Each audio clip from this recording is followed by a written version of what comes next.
My girlfriend said, I need to experience other men to be sure about us. I said, great idea.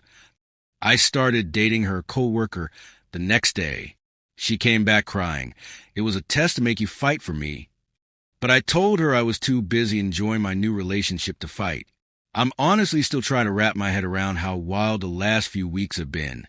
Because if someone else told me this happened to them, I'd probably think they were exaggerating for drama points.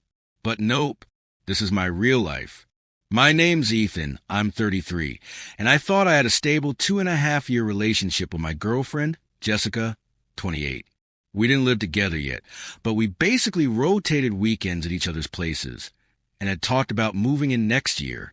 Sometimes I wondered if we were both dragging our feet, but I figured that was normal couple stuff. Anyway, this mess started on an ordinary Friday night. We were eating lasagna from her favorite Italian place, and she had that I'm about to ruin your mood silence that people get when their brain is loading bad news. Then she hit me with, we need to talk, which, let's be honest, never leads to anything good. I asked what was up. She took this dramatic breath, like she was about to confess to a crime. Instead, she said, I need to experience other men to be sure about us. I froze. I actually thought she was joking at first, but she kept talking like she had rehearsed a speech in the mirror. You've had more experience than me, Ethan, and I feel like, how do I know you're the one if I haven't explored enough? She said explore like she was planning to backpack through Europe. I asked, so you want to sleep with other people? She said, not people, just, I need to know what else is out there before I commit. And then she followed it with, I don't want to break up, I just want to break. A few weeks. I explore, then we come back stronger. And you know what? Something snapped in me. I'm too old for jealousy games. Too old to compete with imaginary rivals in someone's head. Too old to be tested like a high school boyfriend. So I said, okay, sounds good. Take all the time you need. She blinked like I slapped her with a dictionary. You're okay with it? Totally. She looked disappointed. That should have told me everything I needed to know about where her head was. I grabbed my jacket and left. It didn't hurt the way I expected. It was like watching a glass you like fall off a counter. Sad, but you don't try to catch it. You just accept it shattered. The next morning, I went to my usual coffee shop, and that's where I ran into Allison. We'd met a few times. She works at the same company as Jessica, but in a different department. Always had this warm, easy smile. She asked how Jessica was, and I, without overthinking it, said, we broke up yesterday. She told me she was sorry. I told her not to be, and somehow we ended up talking for 2 hours outside on the sun, and I hadn't laughed like that in months. When she said, we should do this again, it felt natural, not like a rebound, not like revenge, just something right. We got dinner that Tuesday, lunch the next day. By the weekend, she was at my place watching movies.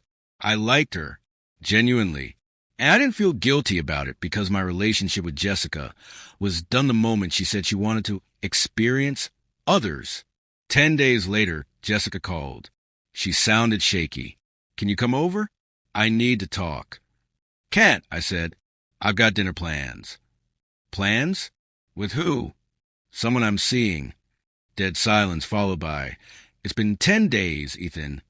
Yep, and you asked for time to explore. So I took time to move on.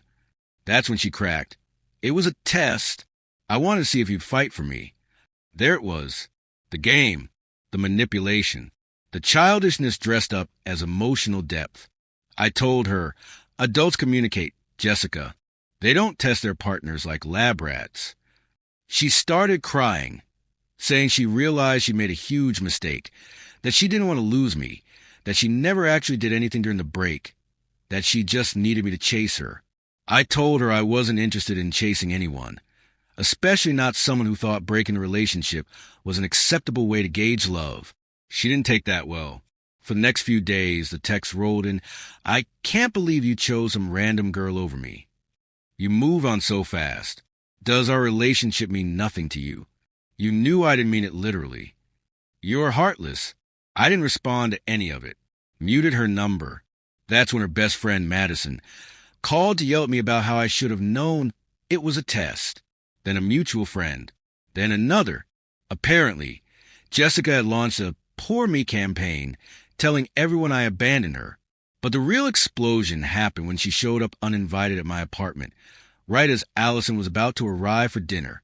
Jessica had makeup on, brought food from my favorite restaurant, and acted like we were picking up where we left off.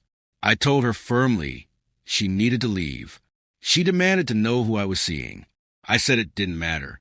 Jessica said, "You knew getting with someone from my workplace would hurt me." And I said, "The world doesn't revolve around you." I didn't seek her out. We clicked.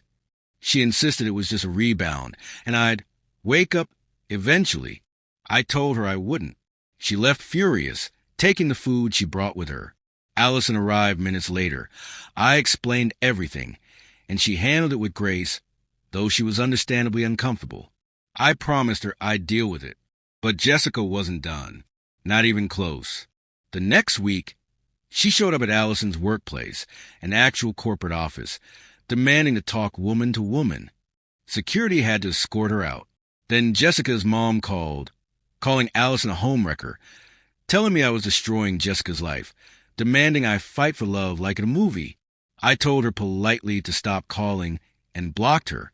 Jessica's brother called the next week, saying Jessica was in pieces. I told him she wasn't devastated when she asked for the break. He told me she thought I was punishing her. I told him I was dating someone because I was single, not to punish anyone. Then Jessica tried to weaponize HR against Allison by filing some nonsense about unprofessional conduct. HR shut it down immediately and told her to knock it off or face consequences. Finally, 4 weeks later, she sent a handwritten letter. 6 pages. She said she never slept with anyone. She copied the idea from a friend whose break saved her relationship. She apologized for the workplace incident. She said therapy is helping her, and she asked for a final face-to-face goodbye. I didn't respond. I threw the letter away. Allison and I are still together. It's only been 2 months, but she's steady, honest, calm. Everything Jessica wasn't. We're taking it slow, but it feels good, real, healthy. I heard Jessica is dating someone new now. I genuinely hope she treats him better than she treated me. When I look back, the ridiculous part is how everyone expected me to decode Jessica's words instead of take them literally. She asked for freedom. I gave it to her. And the moment I used that same freedom, suddenly I was a villain. People twist logic into knots when they don't want to face uncomfortable truths. But here's the truth. If someone tells you what they want, believe them. If someone wants to explore other people, let them. If someone ends things, even temporarily, don't sit around waiting to be tested like a loyalty dog. Move on. Build something better. And maybe the wildest part? If I hadn't run into Allison that Saturday morning, maybe this story would have gone differently. But I did. And it reminded me that relationships shouldn't require games or jealousy or manipulation. They should feel like 2 people choosing each other, willingly, openly, honestly.